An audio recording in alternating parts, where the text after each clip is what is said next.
They're saying stuff about these millennials. You got 7 properties that you're working on, and you're selling real estate. You're doing very well. 90% of real estate agents, do you hear they aren't even in the business within the first 2 years? Yeah. So you're 3 years in, right? Yeah, I'm 3 years, about 3 years. If you were to talk to yourself 3 years ago at 20, getting that real estate license, what's the biggest piece of advice that you give to yourself, like knowing what you've learned in the last 3 years? Sure, it would be, it really just call as many people as you can, as much as you can, and get in front of as many people as you can. That's really all it is. Did you start doing that right out the gate when you got into the business? I didn't, which was my mistake.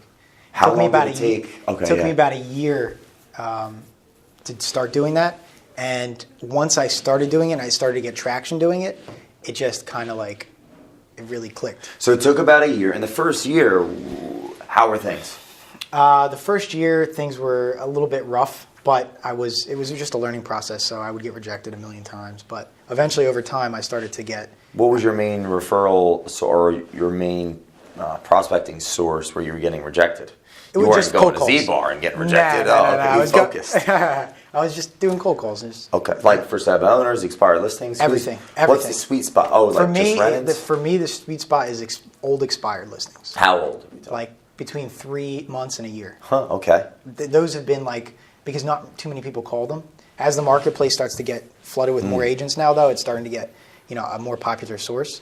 But that was my bread and butter. That was your thing. Did you use some type of tool to keep track of it, like Mojo or Vulcan or a dialer? Honestly, or anything of that nature? I've done Mojo. I use Mojo still, but the majority of the time, it's just it's just a matter of I use Google Contacts or something. It's nothing specific. So you get the numbers. Yeah. And then what is your process? We've got plug them into Mojo, call them.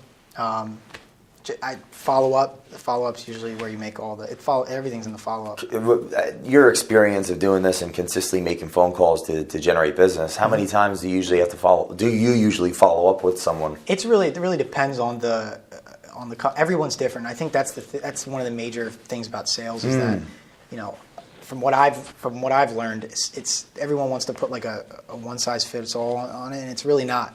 Every single person I deal with is different. Everybody has different motivation. Everybody has a different way of speaking. Everyone's different, so you have to kind of tailor your approach to each person.